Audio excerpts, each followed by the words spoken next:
All right. Hello again. This is Chad Everett Brochures. I am the host of Growing Up in the Wilds of Suburbia. And today I'm going to do a video on, and this is a continuation to the resume versus character series, or the earlier video, which just as a recap, quickly, let me just finish the introduction. I'm Chad Everett Brochures. I'm the host of Growing Up in the Wilds of Suburbia, also the future author of the Human Manual and the Introduction to the Human Manual, and all of the volumes that are slated to follow that. All right. So with that being said, this channel is not designed in any way to give people medical advice or any kind of advice whatsoever that you would gain from a professional. So with that being said, this is the philosophy that comes out of the Human Manual and the education that I have amassed in my lifetime, and through some of the life examples that I've had that show to be promising in many different areas. So with all that being said, today's episode is resume versus character, making it real. So we're going to make it real this time around. Real quick also, we also have, almost everyone that's going to watch this video, I'll assert, has had that experience where they refrain from calling someone out when they know that they're BSing them, whenever they're blowing smoke, whenever they're being inauthentic about their intentions, and potentially being parasitic in their relationship with you, meaning that they are living off of your generosity or an area that you're unwilling to have conflict or whatever. So that being said, what is your resume?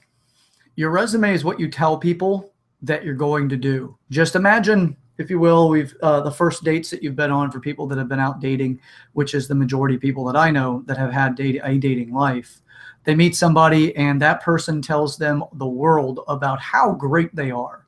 They can do this, they have done that, they plan on doing this other thing, and you just listen to it with this, that's pretty impressive, right? Or I really hope to see this come to fruition for you.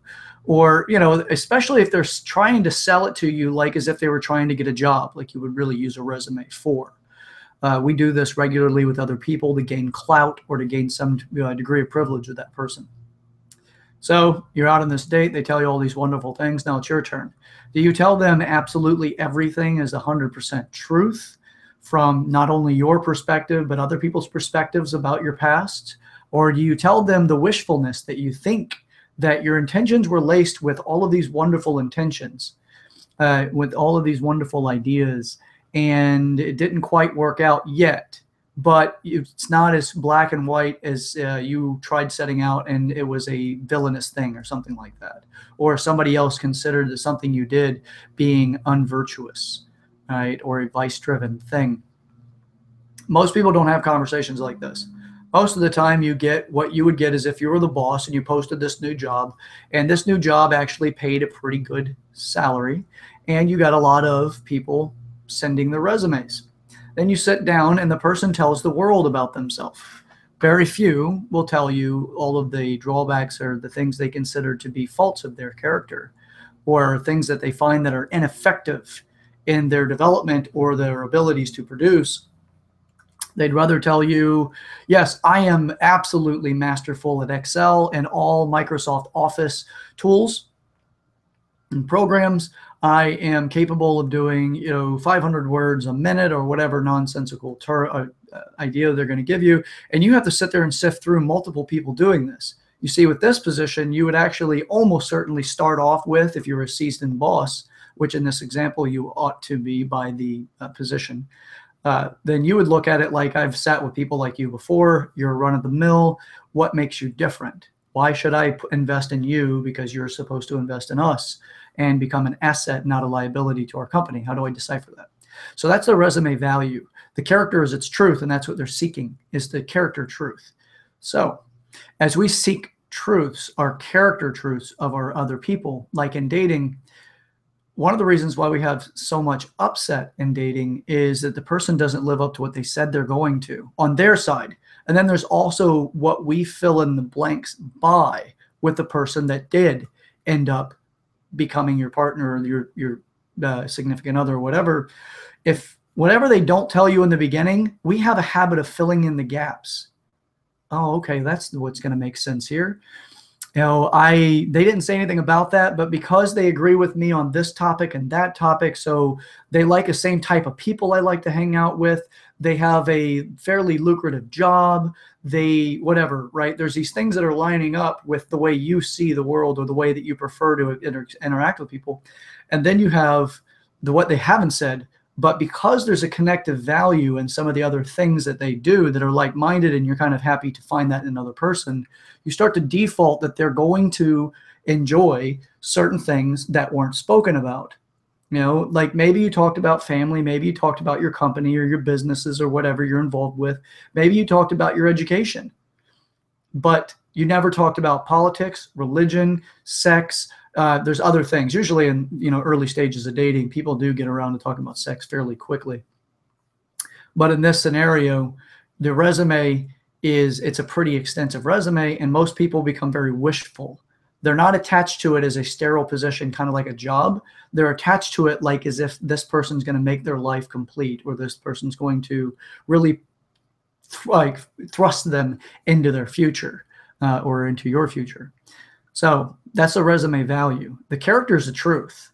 So as we start dating this person, the resume continues to carry out a while because they remember what they said to an extent, but pressure wasn't added yet. They weren't going through different things that either time created a distance to what they said because it wasn't completely a truth, being that they were 100% behind what they said, but maybe they were 50% behind what they said. Maybe there was some elements of truth, but it wasn't 100% truth. It was what looked better versus what would have been kind of more realistic, which was, yeah, maybe I do like to party a little bit more than I let on, but I'm willing to give it up for a bit while we get together and get to know each other. As the honeymoon phases out, the character tells its truth, and it leaves the person with, oh, shit, another one of those people. So we have this resume versus character. I hope that I've elaborated on it enough that you can at least grasp what I'm talking about between the two. Character is just what the person truly is going to do. It's who they are as a human being, as the entirety of that person. Most of the time, it takes you a great deal of time before you know that individual through and through, and it may even take a lifetime depending on how self-aware you are. The less self-aware you are, the longer it takes to become aware of other people, as you may come to conclusions prematurely or overdue, but still you don't quite come to the right conclusions necessarily. You may come to them out of desperation rather than really knowing the person. So now, true actions. As an example of something that, because I speak from my life experiences a great deal, but also from my students' life experiences and through observations that I've made, I find a wealth of opportunity in both Twitter and Facebook, but online as well. I work, inside of a gym with a lot of people that are really wanting things and they get in their own way. So the resumes that they really want, it looks really good to pursue this particular thing. But once the reality comes into play, like maybe they have to pay something, or they have to actually abide by a time schedule factor, or they really have to just, put some proof behind what their wishes are, they usually back away from it. So the resume is what fluffs up the opportunity. The character is what carries it out, whether they can do it or not. So the truth is in the character. So with all of that being said, one of the more recent examples was people... They make the statements of, don't mistake my weakness for don't mistake my kindness for weakness. Now, there is a reason why people consistently do position themselves like this, where they actually consider that the person happens to be very kind, so therefore there's an opportunity to be used, or, a parasitic relationship presents itself. And a parasitic relationship is the exact same thing as what you would refer to as what nature offers. As a parasite needs a host. If someone is underdeveloped, but they learn by handouts or by others helping and assisting them regularly, they develop an opportunity to learn a parasitic behavior, which is, now I can survive because this other person is willing to extend resources. The character to this individual is parasitic in nature. It continues to use as much of the individual or the host's resources as it can, so long as the host is willing to offer that, or until that parasitic behavior or profile finds something with a larger bounty attached to it. So perhaps another host that, or another individual that may have a more generous position, whether they just give more of what they have as a total amount equatable to, you know, more so than what the original host is offering, or perhaps the other person just has a surmounted just a huge surplus of resources, like perhaps they're very wealthy, or perhaps they're extremely well connected in society. Usually the parasitic behaviors prefer, in my experience and my observations, have been they prefer more of the financially well-off, but not necessarily the connected well-off. You know, you're well endowed with friends and all the rest of this, and you're socially well-connected. Usually they have too much of a sounding board for somebody who is parasitic in behavior, as it's easier to spot them when you have more people around that are self-aware. So I have been identified in my past as being kind of kind to the point of weakness, and it is a conditioned position that I actually was brought up with, and through my family, is be kind. It was predominantly more my mother. My father was more self-driven, you know, a little bit more narcissistic than my mother. My mother is by no means really, at least throughout my childhood, was she very narcissistic at all. But my father was, he had a pretty decent degree of it. Fully categorized as a narcissist, maybe not, but he definitely had some of the traits, which just means that he was self-imposed or self-directed, and he definitely imposed himself in conversations to gain more recognition, but not so much that you would say that it's odd by other people's behaviors. You would find it to be kind of normal. But from self-aware individuals, you can identify that as necessarily just because it's normal because of a populace measurement doesn't mean that it's normal for everyone. So all of that being said, one of the recent experiences was overcome by understanding values. So one of the first statements that I'd like to make is one of the things that Taylor loves to join in on. One of the things that help people like me overcome this challenge of being a host for parasitic personalities is, and my parents did not teach me this, I actually had to learn it through my own process.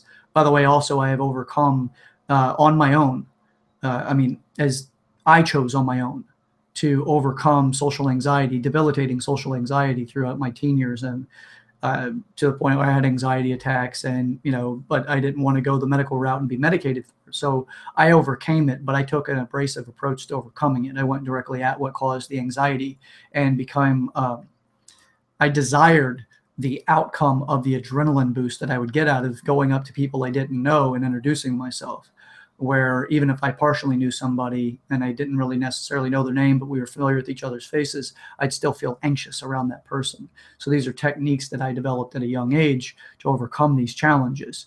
But so I wasn't taught very strong no values as a child.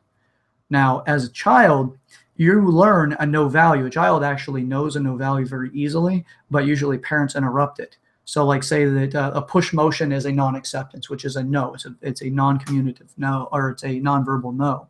So if I don't agree with something you're about to do, I can say no physically by pushing it away from me. That's what children do, neonates and toddlers and things like that. That youth stage of life, the infant and then young baby, or the baby stages of life, we learn these things, how to say no and how to say yes. Now, this is part of just a tidbit on the value systems and yes, no, and the developmental concepts. So as a child is sitting there eating or is being fed baby food, and the child is done having that particular spoonful and pushes it away, most of the times parents will force that child to eat that spoon or finish the jar. So the child may push at first, trying to slap it or push it away, and the parent says, I'm not going to open another one or waste something, you're going to accept this. And the baby they try to put it in the baby's mouth. And if you've observed this, you will know that most children will do this value, which is turn their head away to try to get away from it. Well, now the spoon follows. The child still is trying to get away, so they move their body away. you're affecting the physical development. Now, you can find this information both in Paul Chek's books and videos in education of the Chek Institute, CHEK, out of San Diego, California, and also Moshe Feldenkrais. So it's there's two different references for you. You can find it. It's actually in quite a bit of Moshe Feldenkrais' literature as far as developmental values and habits and mature movements and behaviors. So it's not one book reference, but it's multiple book references. So as this child sitting there and it's trying to fight off this, no, I don't want this. So it keeps moving. It's distorting its physical no value. The child's body language, no, the non-acceptance value. It's distorted. Now, this did happen with me. Now, I don't fault my mother for it by any means. And wasn't, all of my brothers also experienced this to my best knowledge. It's not my mother's fault. She didn't want to waste food and she didn't know better, right? So she's not faulted in any way, nor would I allow her to be faulted for this. Because that's not how things work. Ignorance is not a way of faulting someone necessarily, at least not in this scenario. It's not a method of faulting someone. I take responsibility and I had to overcome this. But my childhood and then my teen years, I had a very weak no value. So when people would ask me to do something, I almost certainly said yes to it. You see how this becomes more advantageous for parasitic profiles, people that use others for their gain. The person they're using is the host, and the person that is doing it or using the other person is the parasitic behavior profile. So as I overcame this, I recognized that my yes value had no value whatsoever beyond how well I could say no to someone.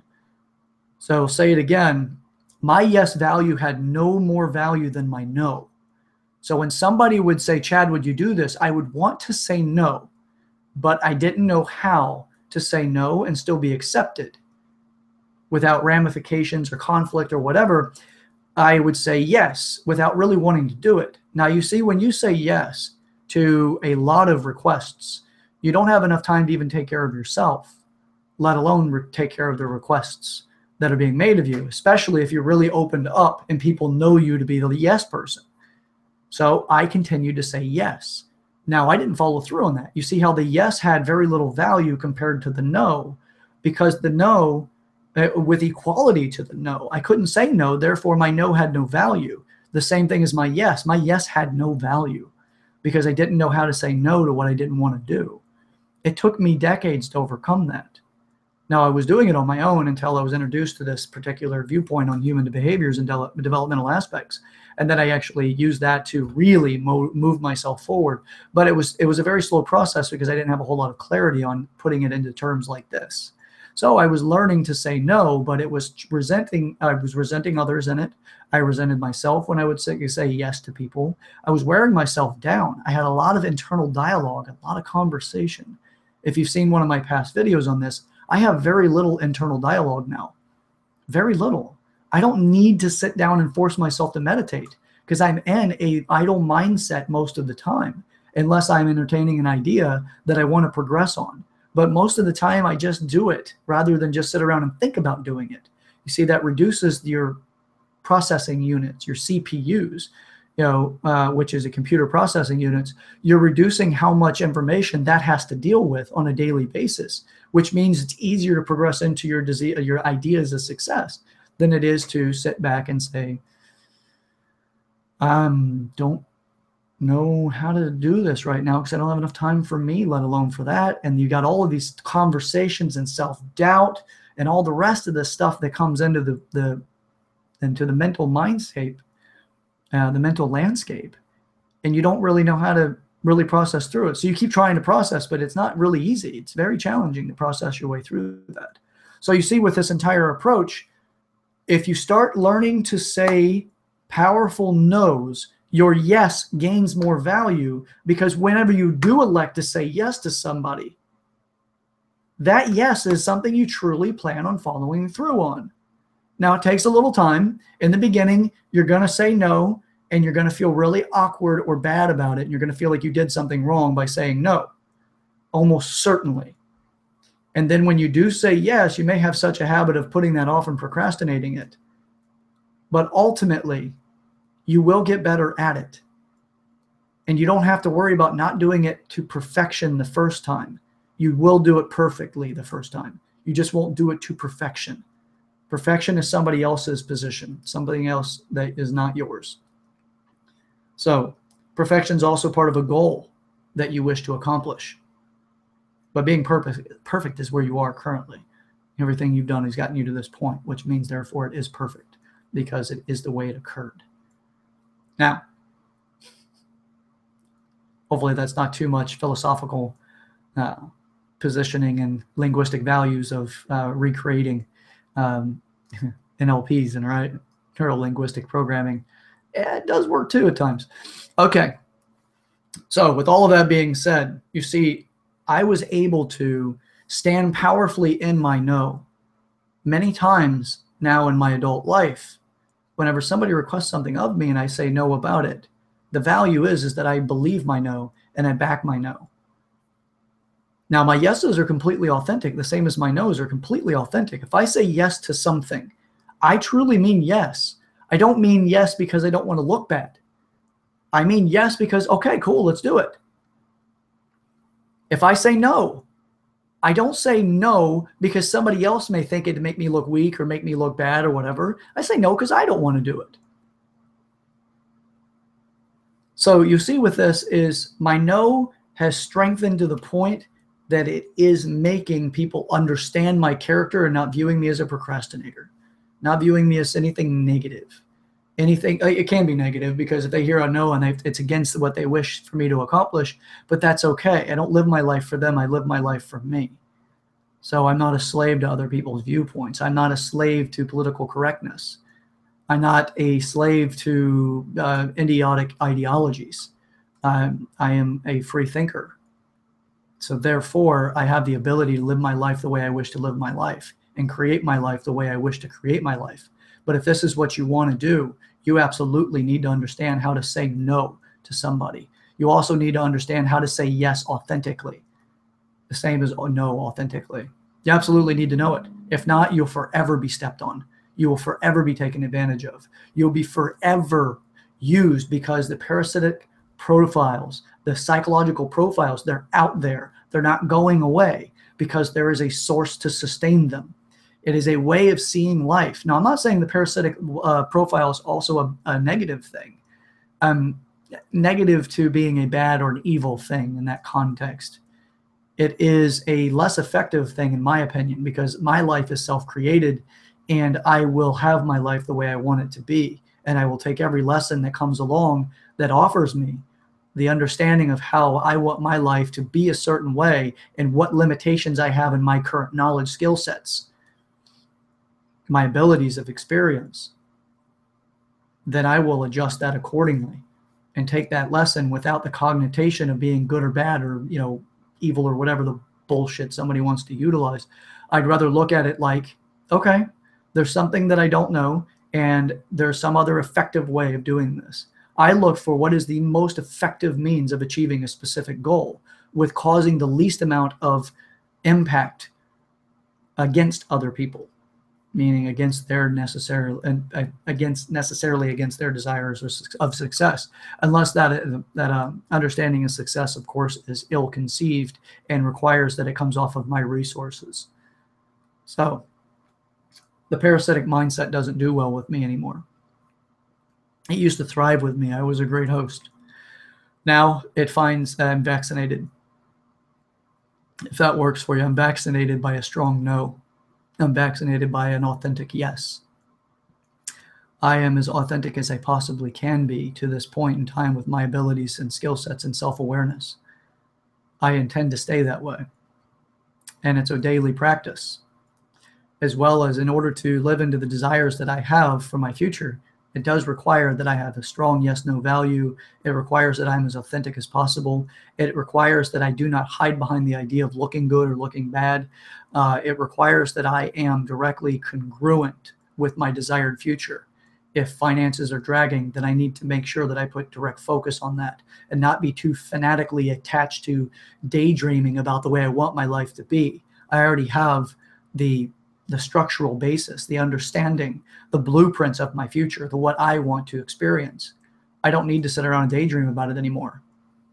that also reduces that self-conversation stuff that people do all day long. That's why I don't really require any meditation, because I live into it. I live into a still mind.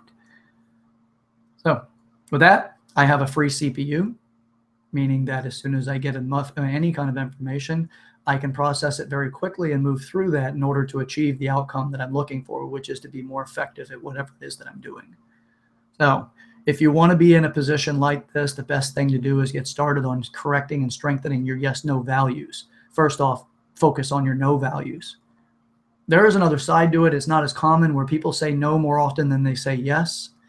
They're the ones that never take a chance. They don't really open up to opportunities, and that's something for another conversation. I'd rather have somebody on that actually is a no-based person, a first off default no, versus a default yes. I was a default yes. Default no's usually are not parasitic. They're not very pleasurable for the parasitic profiles in my experience at this point. So with this, I hope that it brings a new level of understanding how to make this get into reality, how we bring this from resume to character awareness. Resume is simply what they say, not what they do, but sometimes it is congruent. What they say and what they do are congruent. Like with me, resume and character are one and the same. I don't fluff up a lot of feathers. I don't really front a lot of BS. I tell things as it is as best that I can be aware that it is. So my resume is congruent with my character. And if ever I find that it's not, or I do something that goes against what my character is going to do versus what I want to do and what I say I'm going to do, I feel uncomfortable and I directly address it. I do not want that baggage clogging up my CPU. So with that, guys, I hope this video has been a great deal of value.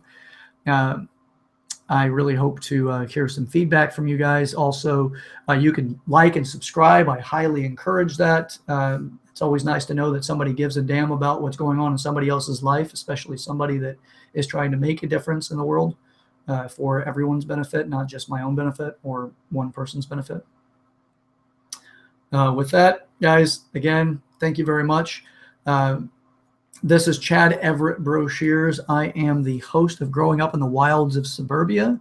And I'm also, well, you'll recognize me in the near future as being the author of The Human Manual, the introduction to the Human Manual. And basically, it'll end up being like a volume-based encyclopedia of the Human Manual as I continue to gain more knowledge. So with that, if you like what you've seen, you also like what you've heard, by all means, please share this. Share it as often as you like. Share it with anyone. You can even share it in emails. You could provide a link on Twitter or really anywhere. LinkedIn, which I'm not a fan of that place. Facebook, there's many different places. Google Plus, great place to be. So please subscribe and suggest me to others. If you have any comments or feedback or anything, please put it in the comments section. Other than that, it's Chad Brochures, and I am done for the day. Enjoy the rest of it, and I look forward to our next conversation.